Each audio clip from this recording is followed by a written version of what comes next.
Aujourd'hui, je vous parle de l'IA Act, sujet d'actualité, puisque cette première réglementation mondiale en la matière vient d'être adoptée en assemblée plénière par le Parlement européen le 13 mars dernier.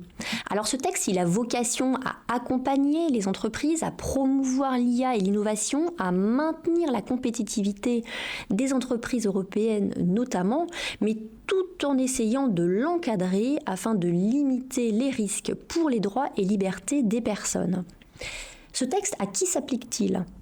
À des personnes morales, de droit privé ou de droit public, en premier lieu aux fournisseurs, parce que c'est un texte qui a été conçu comme les textes européens que l'on connaît en matière de sécurité des produits. Donc on va d'abord aller voir le fournisseur, celui qui a conçu le logiciel permettant d'exploiter l'IA. Mais pas que, on a une portée très large.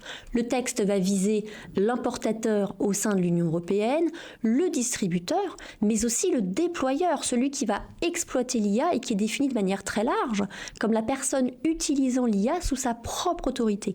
Donc il y a un vrai enjeu pour les entreprises à regarder si elles rentrent dans le champ d'application de ce texte et de voir quels sont leurs droits et obligations, mais aussi ceux de tous les acteurs de la chaîne avec lesquels elles seront entrées en relation commerciale. Et à côté de ça, on a aussi un texte à vocation extraterritoriale assumée. Seront concernées les personnes morales qui sont situées dans l'Union européenne, elles y ont leur siège, mais pas que. On va aller voir aussi et viser les entreprises situées en dehors de l'Union européenne à partir du moment où elles commercialisent un système ou un modèle d'IA dans un État membre de l'Union européenne. Et on va encore plus loin, seront concernés aussi les systèmes ou modèles d'IA dont les résultats sont exploités dans l'Union européenne. On peut par exemple penser à un chatbot qui viendrait répondre à des questions de consommateurs basées dans l'UE.